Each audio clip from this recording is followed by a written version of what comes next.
Bonjour, je suis Philippe Dauchy, expert Learning and Development dans les organisations. Nous allons approfondir maintenant un deuxième pilier de la méthode High Impact Learning That Lasts, Learner Agency. L'attitude agent-apprenant, c'est permettre à l'apprenant de disposer d'une grande marge de manœuvre dans laquelle il peut s'occuper lui-même de son trajet d'apprentissage. En d'autres mots, être l'owner de ce processus. Il s'agit d'une manière de penser, une sorte d'attitude qui doit être prise et développée. Il s'agit de faire le choix de permettre à l'apprenant de prendre en main son apprentissage et d'en assurer la responsabilité. Comment pouvons-nous réaliser cela? Je vous propose de voir ensemble quelques tips and tricks qui pourront vous aider dans vos démarches. Stimuler l'auto-réflexion. Qu'est-ce qui va bien?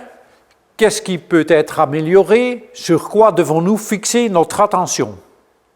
Stimuler la confiance en mettant par-dessus tout l'accent sur les éléments positifs. Stimuler le voice and choice. Les participants doivent recevoir une voix, contribuer et faire des choix.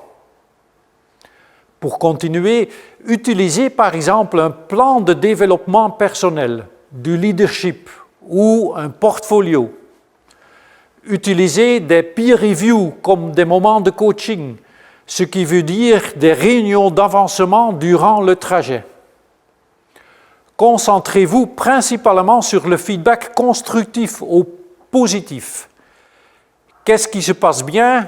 Qu'est-ce qui peut être encore mis en place? Puis donnez des feedbacks négatifs d'une manière limitée. Construisez une culture dans laquelle les erreurs sont acceptées. Les gens apprennent beaucoup lorsqu'ils ont l'occasion de commettre des erreurs. Commencez d'abord par vous-même. Prenez conscience et montrez que vous faites également des erreurs et que vous apprenez de cela.